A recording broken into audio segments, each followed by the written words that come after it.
राजा और जादुई सुनहरा पंख सुनहरी धारियों वाला एक शक्तिशाली बाघ था। राजा, उसकी चमकती हुई सुनहरी आंखों में जिज्ञासा का संसार बसा था और उसका हृदय उतना ही कोमल था जितना नदी का मधुर गीत। वह जंगल का रक्षक था, परंतु उसके दिल में एक अनोखा सपना था, उड़ने का। काश मैं भी आकाश में बादलों के बीच उड़ पाता। राजा अक्सर चांदनी रातों में सितारों को निहारते हुए सोचता।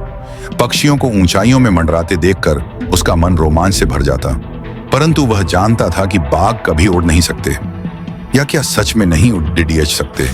जल प्रलय का संकट एक दिन जंगल में काले बादल छा गए। मूसलाधार बारिश होने लगी, नदियां उफनने लगीं और जंगल के जीव भयभीत हो गए।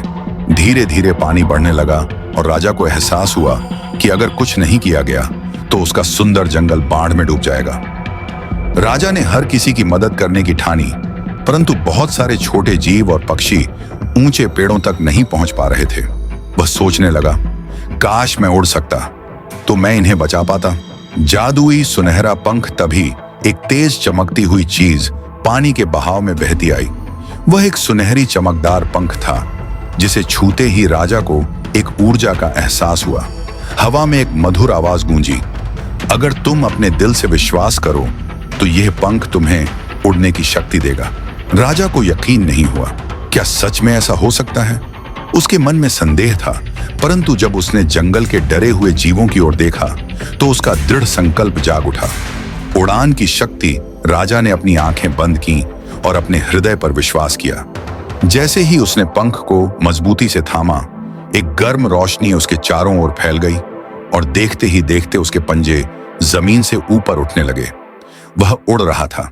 राजा ने कभी इतनी मुक्ति और ताकत महसूस नहीं की थी। वह बादलों के बीच से निकला, छोटे जीवों को अपनी पीठ पर बिठाया और उन्हें सुरक्षित ऊंचाई पर पहुंचाया। धीरे धीरे बारिश कम होने लगी, जलस्तर घटने लगा और जंगल फिर से अपनी हरी भरी मुस्कान में लौट आया। सपनों की उड़ान। जब सब कुछ शांत हो गया, राजा ने आकाश की ओर देखा और मुस्कुराया।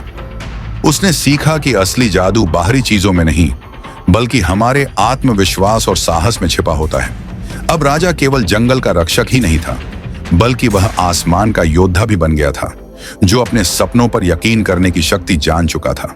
और इस तरह जंगल फिर से खिलखिलाने लगा। राजा की कहानी हर जीव के दिल में एक प्रेरणा बन गई। तो बहुत सारे छोटे जीव और पक्षी ऊंचे पेड़ों तक नहीं पहुंच पा रहे थे। वह सोचने लगा, काश मैं उड़ सकता तो मैं इन्हें बचा पाता।